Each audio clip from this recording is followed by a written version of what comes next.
Hi, welcome back to MHA insights. आज का हमारा टॉपिक है drug purchase. So let's get started. What is drug purchase? Drug purchase का मतलब होता है हॉस्पिटल यूज के लिए मेडिसिन और फार्मास्यूटिकल प्रोडक्ट्स को परचेज करना। इसका मेन एम होता है right medicine, right quality, right quantity, right price और राइट टाइम इंश्योर करना। प्रॉपर ड्रग परचेजिंग से मेडिसिन का अनइंटरप्टेड सप्लाई मेंटेन रहता है और पेशेंट केयर बेटर होती है। साथ ही ये हॉस्पिटल के कॉस्ट को कंट्रोल करने में भी इंपॉर्टेंट रोल प्ले करता है। Objectives of drug purchase. सबसे पहला ऑब्जेक्टिव है एसेंशियल मेडिसिन की अवेलेबिलिटी इंश्योर करना व्हेन एवर नीडेड। दूसरा, मेडिसिन की क्वालिटी और सेफ्टी मेंटेन करना। थर्ड इज मेडिसिन को बेस्ट पॉसिबल प्राइस पे प्रोक्योर करना through proper negotiation and supplier selection.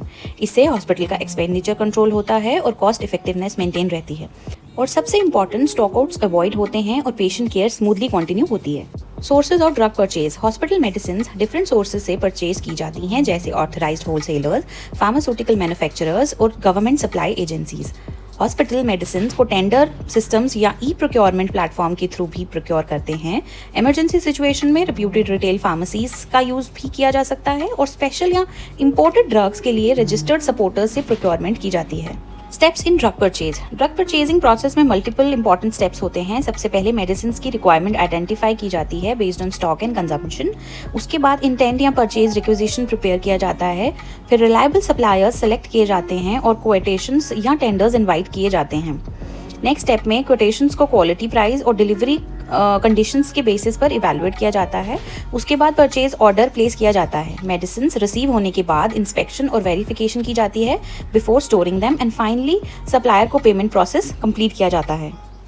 Methods of drug purchase. Drug purchase के डिफरेंट मेथड्स होते हैं। ओपन टेंडर में पब्लिक बिडिंग होती है, जिससे ट्रांसपेरेंसी और कॉम्पिटिटिव प्राइसिंग मेंटेन होती है। लिमिटेड टेंडर में सिर्फ सेलेक्टेड सप्लायर्स को इनवाइट किया जाता है। Single tender generally emergency situations में यूज होता है। रेट कॉन्ट्रैक्ट रिपीटेड परचेज के लिए फिक्स रेट्स प्रोवाइड करता है और आज के टाइम में ई प्रोक्योरमेंट भी काफ़ी कॉमनली यूज किया जा रहा है for faster and transparent purchasing. Then is the direct purchase without formal tender in case of emergency or special circumstances. And next is framework agreement, जहाँ पर pre-agreement with suppliers for future purchase on agreed terms and condition happens. Important checks before accepting the medicine. सबसे पहले packaging properly sealed और damage free होनी चाहिए। Medicine का name, strength, batch number, manufacturing date और expiry date verify करना ज़रूरी होता है। रिसीव्ड क्वांटिटी परचेज ऑर्डर के अकॉर्डिंगली मैच करनी चाहिए। क्वालिटी भी इंस्पेक्ट की जाती है फॉर लीकेज, डिस्कलरेशन या ब्रोकन सील्स। सपोर्टिंग डॉक्यूमेंट्स जैसे इनवॉइस और सप्लायर लाइसेंस भी वेरीफाई किया जाता है। टेम्परेचर सेंसिटिव मेडिसिन के लिए प्रॉपर स्टोरेज कंडीशंस भी इंश्योर करनी होती हैं। Thank you for watching. Like, share, comment and subscribe to MHA Insights. See you in the next video. Bye.